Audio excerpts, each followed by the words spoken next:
오늘도 뜨거운 이슈 시원하게 풀어보겠습니다. 킹스맨 신인규 변호사 나오셨습니다. 안녕하십니까? 네, 안녕하세요. 신인규입니다. 네, 자 내년 총선의 모의고사라고도 불리는 강서구청장 보궐선거, 자 내일부터 사전투표가 시작이 됩니다.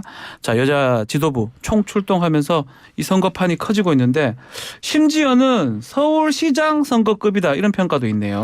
예, 그렇습니다. 10월 10일에 치러질 강서구청장 보궐선거가 일주일도 채 남지 않았는데요. 네. 선거 결과에 따라서 당 지도부의 명운을 좌지하는 것은 물론이고요.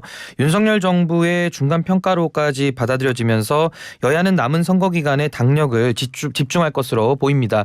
김기현 국민의힘 대표는요, 연휴 기간의 절반을 강서구에서 보내면서 당 소속 김태우 후보를 지원을 했고요. 네. 3일 예정된 추석민심 기자회견까지 취소를 하면서 강서구에 집중 지원 사격을 했습니다.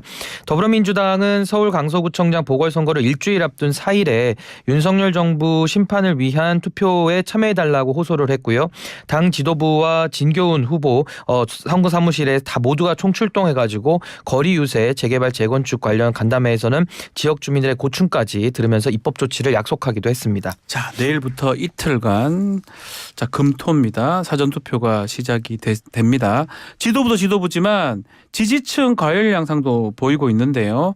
자 그저께인가요? 국민의힘의 김성태 그 강서울 당협위원장이죠. 현수막에 저 불을 붙인 남성이 붙잡히는 일도 있었어요. 예, 선거운동원 폭행과 이제 선거비 공방까지 이어지면서 선거 중에 혼탁해지고 있는데요. 국민의힘 김성태 강서울 당협위원장 현수막에 불을 붙였던 30대 남성이 경찰에 붙잡혔습니다. 지난 2일에 오후 10시 20분쯤에 강서구 등촌동의 한 아파트 앞에 있는 길가에 걸린 김성태 위원장의 현수막과 그 상가 분양 현수막 등에 불을 지른 혐의를 받고 있습니다. 자 선거 벽보, 현수막 훼손하면 처벌 받지 않습니까? 예, 우리 공직선거법 240조에는요. 정당한 사유 없이 벽보나 현수막 등의 선전시설을 이제 훼손하게 되면은 2년 이하의 징역이나 400만 원 이하의 벌금형에 처하게 되고요.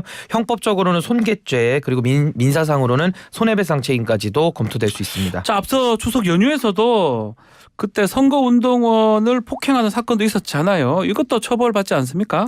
예, 그렇습니다. 지난달 30일에 강서구 방산시장 인근에서는 한 50대 여성이 국민의힘 김태우 선거 후보 측 운동원 2명을 향해서 우산을 휘두르는 사건이 발생했는데요. 김 후보 캠프는 지난 1일 성명을 내고 이는 명백한 선거 테러다라고 했는데 네. 공직선거법 244조에 보면요. 선거 사무원 등에게 폭행을 하게 되면은 1년 이상 10년 이하의 징역에 처하거나 500만 원 이상 3천만 원 이하의 벌금형에 처하도록 되어 있습니다. 지지도 좋지만 폭행 협박까지 가는 건 정말 아니다 생각이 드는데, 자 한편 국민의힘에선 전국 당협위원장한테 강서구를 방문해서 식사하면서 관련 사진 좀 첨부해서 인증해라 이렇게 채팅창에서 요구를 했던 문서가 확인이 되는 것 같아요. 예, 국민의힘은 이제 공문을 통해 가지고 네. 당협위원장들한테 내려보냈는데요. 이철규 사무총장은 지난 1일에 전국의 당협위원장님들께서 강서구 내 직능단체 방문 또는 간담회 추진, 재래시장 방문, 강서구 지역을 방문해서 5만 찬을 실시해 주길 바란다. 그러면서 그 내역을 카카오톡 방에 올려달라라는 공문을 보냈고요.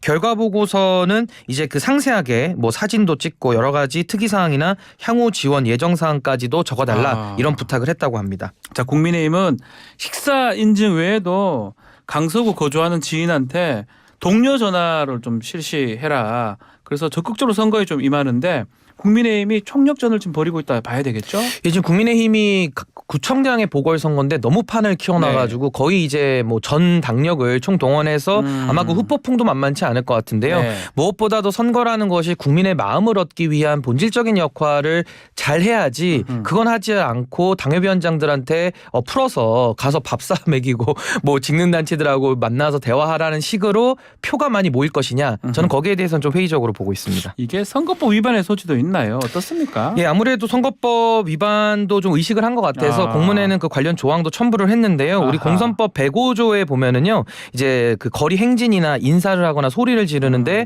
5명이 초과되면은 또 처벌을 하는 조항이 있거든요. 그렇죠. 그래서 부정선거 운동죄라고 해서 3년 이하의 징역이나 600만 원 이하의 벌금형에 처하는 조항이 있습니다. 그거를 위배하면 안 된다 이 말씀인데, 자 민주당도 이재명 대표가 복귀하면 바로 강서구청장 일로 달려갈 것이다 소식이 이제 들리고 있는데 이재명 대표가 직접 나서는 게 유리한 겁니까? 어떻습니까? 뭐 이재명 대표 입장에서는 구속영장 기각 이후에 네. 아무래도 조금은 이제 기세가 좀 올라왔다라고 볼 수는 있는데요. 이재명 대표가 등장하는 것이 지지층에게는 효과가 있겠지만 또 중도층에게는 또 아하. 반감이 있을 수도 있어서 예. 그것이 뭐 좋을지는 모르겠으나 이번 선거 자체는 아무래도 민주당에게는 좀 유리하지 않나. 아무래도 김태우 후보를 공천한 부분이나 여러 가지 지금 국민들의 문제제가 있기 때문에 그 등장 여부는 크게 영향은 없을 것이다. 저는 그렇게 봅니다.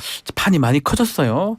그만큼 지는 쪽 타격이 클 것으로 보이는데 이게 패하는 측 책임은 누가 지게 되는 겁니까? 그래서 아무래도 이제 당 대표를 비롯한 지도부가 원칙적으로 책임을 지겠습니다만은 지금 김기현 대표가 어려운 선거하고 있지 않습니까? 그렇죠. 그래서 책임을 혼자 지기가 좀 뭐하다 보니까 당의 모든 중진들을 다 지금 강서구에다가 투입을 하고 있어요. 책임 때문에 다 부른다 이렇게 보도. 그래서 저는 이제 책임도 같이 공유해서 나눠지자 뭐 이런 취지 아닌가 저는 그렇게 해석을 하고 있습니다. 알겠습니다. 자, 아시안 게임 메달 소식에 연일 응원 열기가 더해지는 가운데 찬물을 끼얹는 소식도 들려오고 있습니다. 자, 포털에 중국 응원 댓글 논란이 커지고 있는데 이게 지난 한국하고 중국의 8강전이 있던 날 이 문제가 불거졌어요. 예, 아무래도 이제 그 다음 포털에 그 응원하는 란이 있는데요. 그 응원란에 중국에 대한 응원이 또 많이 그 퍼센테이지가 잡혀가지고 이거 무슨 여론 조작 아니냐 이런 문제가 제기되면서 상당히 좀 논란을 좀 일으키고 있습니다. 다른 포털은 아니고 포털 중에 다음만 지금 이런 문제가 나왔는데 그 이유가 뭡니까? 예, 아무래도 이제 다음 포털의 특색이 있는데요. 로그인을 하지 않고도 여러 차례 이제 응원에 참여할 수 있는 그런 시스템이라서 지금 유독 지금 다음만 좀 문제가 되는 것으로 보입니다. 자, 그렇다 보니까 포털 사이트 다음 아마 카카오가 운영을 하고 있어요. 자, 상당히 당황을 했을 것 같은데 업무방해 혐의로 경찰에 수사를 의뢰한다고 밝혔죠. 예, 카카오 측 입장을 들어보면요. 분석 결과 이용자가 적은 심야 시간대에 네덜란드와 일본에서 들어온 두 개의 IP가 매크로 프로그램을 활용해서 만들어낸 이례적인 현상이다. 이렇게 밝혔고요. 다음에 응원 댓글 코너의 경우에는 로그인을 하지 않아도 되고 응원 횟수에도 제한을 두지 않는 그런 시스템이기 때문에 이 점을 노려서 두 개의 해외 IP가 중국팀 응원 숫자를 부풀린 것이다. 이런 식의 입장을 우선 밝혔습니다. 일단 정부가 이 문제 심각하게 보는 것 같습니다. 자, 어제 한덕수 국무총리가 직접 나섰습니다. 여론 조작 방지 TF 구성을 지시를 했네요. 예, 지난 1일 열린 한국과 중국의 아시안 게임 축구 8강전 당시 이제 중국의 응원하는 비율이 더 높게 나타난 것을 보고 이제 한덕수 국무총리는 과거 드루킹 사건과 같은 일이 재발하지 않도록 범부처 TF를 신속하게 꾸려서 입법 등 재발 방지 대책을 마련하라고 했고요. 네. 김기현 대표도 특히나 좌파 성향이 강한 포털 사이트에서 이런 일이 벌어졌다는 점에서 내년 총선을 앞두고 또다시 여론 조작의 망령이 되살아나는 거 아니냐 이런 문제 제기를 하고 있습니다. 좌파라고 중국을 지지한다고요? 한국이 아니고 어쨌든 여당 일각에서도 좀 지나친 거 아니냐 이런 반응도 있는데 어떻게 보십니까? 예, 뭐 천하람 국민의힘 순천갑 당협위원장은 이제 네티즌들이 재미삼아 하는 것인데 이제 차이나 게이트니 민주당 지지층 때리기니 하는 질 낮은 선동이라고 비판한 적도 있는데요. 저는 아무래도 이제 여론 조작 문제라는 것이 뭐 상당히 우리가 관심 있게 볼 주제라고는 저는 인정을 합니다만은 정치하시는 분들이 정치를 좀 더 잘해가지고 국민들의 지지를 받을 생각을 해야지 지지가 낮을 때 그것이 여론 조작 탓이다라고 너무 성급하게 도피하는 것은 또 다른 저는 문제라고 보거든요. 네. 그래서 이 문제는 조금 더 면밀한 조사가 더 필요하다. 저는 이런 입장입니다. 아니 뭐 좌파든 뭐든 간에 중국을 응원할 일이 누가 있겠습니까? 자, 그리고 이게 왜 드루킹하고 비슷하다는 거죠? 어떤 면에서 비슷한 거예요? 이제 아무래도 가장 최근에 유명했던 그 여론 조작 사건이 드루킹 사건이었고 이건 특검을 통해서 다 밝힌 내용 아니겠습니까? 근데 드루킹뿐만 아니라 과거에 MB 정권에서도 국정원 직원까지 동원해서 여론 조작에 나선 적이 있어요. 그래서 이 여론을 본인들에게 여론을 조작하는 거는 문제지만 그렇습니다. 누가 우리가 중국을 지지합니까? 응원합니까? 말이 그러니까 돼요, 이제 그게? 조작의 안경을 쓰고 보면 모든 게 다 조작으로 이제 보여지는 것인데 그렇다고 뭐 90% 한국민 90%가 중국을 응원합니까? 그게 그리고 말이 이게 또 됩니까? 키르기스스탄하고 할 때도 또 그쪽 의원이 또 많다고 하더라고요. 그래서 이 부분은 또 어떻게 보느냐에 따라 각도의 문제긴 합니다만은 여야가 각각 그런 식의 여론 조작에 대한 과거 전력이 있기 때문에 저는 그래서 이 문제를 너무 또 성급하게 조작이라 단정하는 것은 좀 조심해야 된다. 저는 이런 입장을 가지고 있습니다. 자, 김기현 국민의힘 대표. 그럼 여론 조작 측면에서는 상당히 무서운 거죠. 총선도 이제 얼마 안 남았는데 여론 조작 드루킹의 뿌리가 방방곡곡 파고들고 있다. 자, 이 이 선거 얼마 안 남은 상황에서 이런 어떤 조작 부분 선거 영향을 줄까요? 어떻게 보십니까? 예, 저는 김기현 대표가 이미 포문을 열었고요. 네. 앞으로도 이런 기조를 유지할 것으로 보입니다. 지금까지도 방송에 대해서도 편향성 시비를 계속했고 네. 또 지금 집회와 시위에 대한 자유도 위축시키려고 하고 있지 않습니까? 게다가 지금은 언론과 포털, 이 여론 측면까지도 다 조작되고 있다라는 프레임을 해서 총선 때까지 좀 유지하겠다 이런 것 같은데요. 네. 최근에 이제 그 강승규 수석의 관제대모 논란 녹취까지 나오지 않았습니까? 오히려 지금 여론 조작에 의심을 받는 것은 권력을 가진 당사자 아니냐 이런 의심의 시각도 있기 때문에 이런 여론전이 크게 저는 통할 것으로 저는 보이지는 않습니다. 네. 자, 총선과 맞물려서 이런 이슈가 커지고 있는데 자, 여당에서 인터넷 댓글에 국적이나 접속 국가를 표기하는 정보통신망법 개정안 발의했는데 이거 통과 가능성은 있을까요? 예, 우선은 이 법안에 대해서는 이제 그 해외에서 가상 그 서버를 사용하게 되면 추적이 좀 쉽지 않다라는 문제도 있거니와 네. 지금 과기정통위원회 수석전문위원회에 따르면은 이 법이 통과되면은 사용자의 표현의 자유 또 사업자의 영업의 자유가 축소되기 때문에 매우 신중해야 된다라는 의견을 냈거든요. 게다가 또 여소야대 국면이기 때문에 통과가 쉬워 보이지는 않습니다. 자, 추석 연휴가 이제 끝났습니다. 벌써 10월이고 자, 날씨도 좀 쌀쌀해지고 있는데 자, 이달 들어 우유값 또 에너지 요금, 교통비까지 줄줄이 인상되고 있는 상황입니다. 특히 택시, 버스 또 서울 지하철 요금 1,400원으로 훌쩍 오르네요. 예, 서울시는 7일 첫 차부터 지하철 기본요금을 조정해서 시행하는데요. 네. 서울, 인천, 경기, 코레일 등 수도권 전철 구간 전체를 대상으로 동시에 적용을 할 예정입니다. 성인 요금은 1,400원으로 150원 인상이 되고요. 청소년 요금은 80원 올라서 800원으로 어린이 요금은 50원 올라서 500원으로 조정이 되고요. 서울시는 당초 300원을 한 번에 올리려고 했는데요. 시민들의 부담 등을 고려해서 일단 이번에는 150원을 먼저 인상을 하고 나머지 150원은 내년 하반기 중에 올릴 예정입니다. 자, 연초 서울 택시 기본요금 인상부터 8월 버스 요금까지 대중교통 기본요금이 모두 인상된 상황입니다. 예, 지난 2월 1일부터 네. 서울의 택시의 대부분의 그 중형 택시의 기본요금은 3,800원에서 4,800원으로 1,000원이 인상이 됐고요. 8년 1개월 만에 서울의 버스와 지하철 등 대중교통 요금까지 인상이 돼서 이제 서민 물가 부담이 더 높아지고 있는데요. 시는 대중교통 적자 완화 등을 위해서 요금 인상이 불가피하다라고 설명하고 있습니다. 자, 서울시가 지난달에 서울의 모든 대중교통을 무제한 이용할 수 있는 기후 동행 카드 이것을 도입하겠다 밝혔네요. 예, 서울시는 내년부터 월 6만 네. 5천 원에 서울 시내 지하철과 시내 마을버스, 공공자전거 따릉이까지 무제한으로 이용하는 기후 동행 카드를 도입하겠다고 밝혔는데요. 서울 권역 내에서 매달 6만 5천 원 이상의 대중교통 비용을 지불하는 시민은 약 90만 명이라고 하는데 예. 이제 서울시는 약 50만 명이 기후 동행 카드를 이용할 것으로 추산하고 있습니다. 자, 그나저나 이 기후 동행 다 묶여있기 네. 때문에 그 적용 범위가 좀 제한이 되니까 실효성에 의문을 갖는 건데요.